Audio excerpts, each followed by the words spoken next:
2024 as a creator for me was my biggest year yet.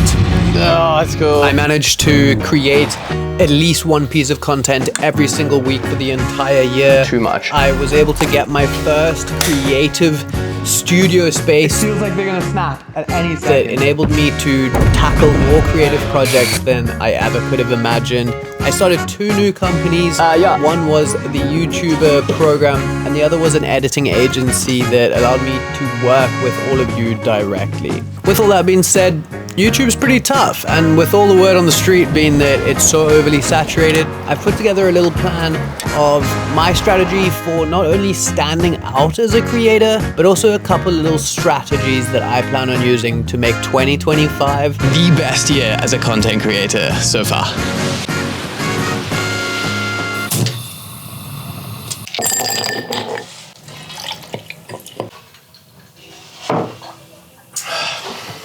I kind of plan on getting a bit of an earlier start than I ended up, but gonna need a couple of these today. Because otherwise it's just gonna be a bit all over the place. Okay, admin and morning routine kind of done. Let's talk about how I plan on having a killer year as a creator. Taste lets you cut through the noise. Lean into your unique style and taste. One of the things I see almost all of these new creators blowing up doing is making sure that they're sharing everything from their own unique perspective. No one is better at being you than you yourself. So if you can start to lean into the different things that make you unique and make you the way you are, whether it's the taste of the style of shots or your unique perspectives that you can share on things, this is one of the easiest ways to make you stand out from the masses that are on YouTube right now. Look, I know you're probably over it, but there's just no way around it. The person that posts once a day is going to beat the person that posts once a week every single time. Consistency means more repetition, which means more chances at getting your content out to the audience. It means repetition in the way that you create content, ensuring that you get better at repeating that process. Unfortunately, consistency just counts for a lot.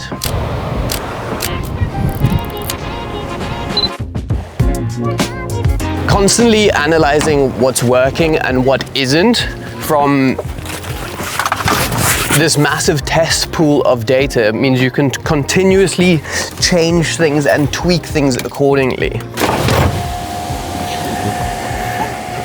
Maybe it's something as simple as going like, these kind of shots didn't really work that well or look as cool as they could have, but these other ones looked great, so I'm gonna do more of those. Maybe the way I was talking or presenting to camera in this specific way wasn't too good, so I'm gonna change it to this other one that kind of felt a bit more authentic and organic.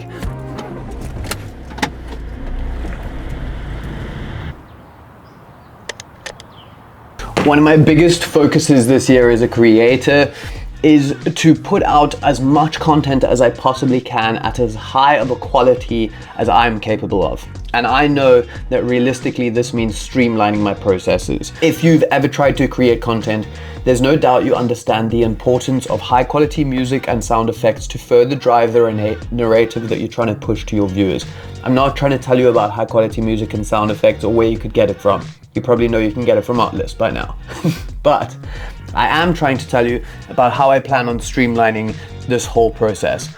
Downloading and storing music and sound effects on your computer is such an outdated way of doing things, and I can guarantee that if you've downloaded a song or a specific whoosh sound effect from months ago and you try and go into your archives and your folders, it's incredibly difficult to find it.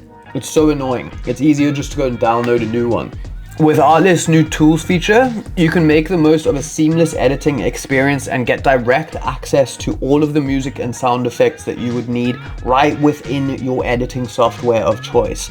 I can jump over into Premiere, for example. I can open the Artlist tools feature and type in the mood, select a genre or a specific BPM, and I can grab that track that suits my visuals right here and drop it into my project. Same with sound effects. I can search right here and put it straight into the timeline. You can even do this with visuals to get like high quality B-roll for any of the content you're working on to spice it up. To make it even more crazy, you can access all of the AI voice generation right within Premiere as well to create voiceovers for your videos and pick from over 40 different styles of voices and do it right in Premiere and drop it onto the project that you're currently working on. Creating polished content in a streamlined way just got easier for all of us with Artlist's new feature. You can try it out for yourself and see how seamless this process is. Artlist is linked in the top of the description as usual.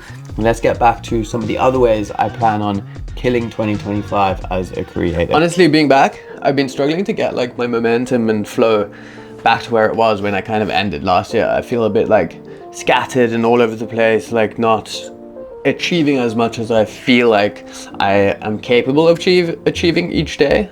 But that's natural, I guess. It's start of new year, you gotta get back into the flow, all that kind of stuff, you know? But hopefully I'm back into the flow now because it's time to start getting things done. With that being said, here's my kind of strategy to ensure I can get as much done as possible for this year. So you see, most people have probably written down some like dreams or intentions that they want to achieve this year. But if you just write down this big end dream or thing you would like to achieve by the end of the year, it doesn't give you much to work with. So what I like to do is break things down into kind of actionable steps. A dream written down becomes a goal. A goal broken down into steps becomes a plan, and a plan gives you the path that you need to follow to achieve that dream. So I'm always going to focus on having actionable steps rather than big finish lines that don't really mean anything. So let's say your goal is that you want 10,000 subscribers for the year. By simply writing down 10K subs by the end of the year, that doesn't really mean anything. So let's break it down into like more digestible steps that we can actually attack. Maybe 10,000 subscribers means you need a little under 1,000 subscribers per month, which means a little under 200 per week, which is like 30 a day-ish. Now, what is it gonna take for us to achieve an average of 30 subscribers a day? Is it one piece of long form content per week and a short form piece of content per week? Is it 2 or 3 long form videos with 3, 4 or 5 short form pieces of content?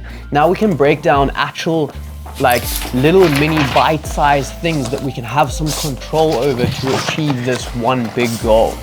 You work it out and break it down into as small sections as you can handle, or as small sections as you possibly can, so that it makes it like way more achievable and understandable that we can attack and try and achieve those big things, rather than just letting them kind of slip away into another end of the year by being like, this massive thing, I want this, but that's not actually like a plan. Once I've kind of figured out those smaller bite-sized steps, I'm going to start implementing and figure out systems, because without the systems, you're kind of leaving a lot of it to like motivation. And what if that week or that day you don't really feel creative, or you don't feel like creating that piece of content, you don't really want to edit, then all of those days that could potentially start stacking on top of each other are actually going to be lost. So by introducing some systems and giving ourselves some like structure of how we actually want to get to this dream or goal is really going to help us like stay consistently on it. Same as working out or something. If you wanted to get in good shape, you're going to be like, I need to go to gym this many times per week, and I need to eat these kind of things on these days, whatever. But then it ensures that if you don't hit the gym that many times per week, you know that you are less likely to achieve that goal. And it's the exact same thing being a creator. Been away for the last week or whatever. Means that I came back to a lot of packages. Some things that I bought, some things for videos, but a lot of packages to get through nevertheless. One of the perks of being a creator. There's some stuff in here that I am really excited about. Just to get my things organized, and also just have some cool new gear to play with for a new year is always fun. So one of the things on my to-do list is start going through all of the stuff, organizing it, scripting videos for it, like this very cool personal cloud gonna have like 80 terabytes of storage. If you're a creator, you absolutely know how annoying and like a never-ending task it is to try and deal with all your media and the amount of content that you shoot if you are being like super consistent. It's hectic. This is gonna help me big time. Let's set this thing up. Not now, but soon. The next thing is gonna be investing in your own skills and improving in the kind of field that you're interested in. So let's use this as an example. Imagine you've come up with your steps or your strategy to achieve this dream, and it looks something like 3 pieces of long form content a week and 3 pieces of short form content a week, and you go like, okay, cool, I figured out the strategy, but like, that's impossible to do. I can't make that amount of content. Like, it just isn't doable. I totally get that. I feel that way about a lot of things as well. But investing in your own skills and improving in the things that matter in your tasks that you need to complete means that very quickly complex tasks that are very difficult to do and take a lot of time slowly but surely become easier and easier to do. So the goal here is to make incredibly difficult things feel effortless so that you can do them fast but still maintain that high quality or standard of like quality for the content or whatever it is that you're trying to do. Investing in yourself, in your skills, and trying to hone in on the things that you're doing are really going to help with this. So something that seems impossible, like creating that amount of content, totally understandable. But as you get better at it, as you dial in your skills, it becomes so much easier, and it becomes so much easier to do. There's so much information for people that want to get good at stuff these days that you really have access to everything. Even my YouTuber course program that will take you through not only the entire content creation process and editing and shooting, it also covers everything about how to actually grow a channel or become a successful online creator. So you could do something like that if you wanted. The waitlist is available, but there's also a whole bunch of free content, even on this YouTube channel, to help you just learn more and become better at the things that you struggle at. So the extremely difficult things actually become effortless over time.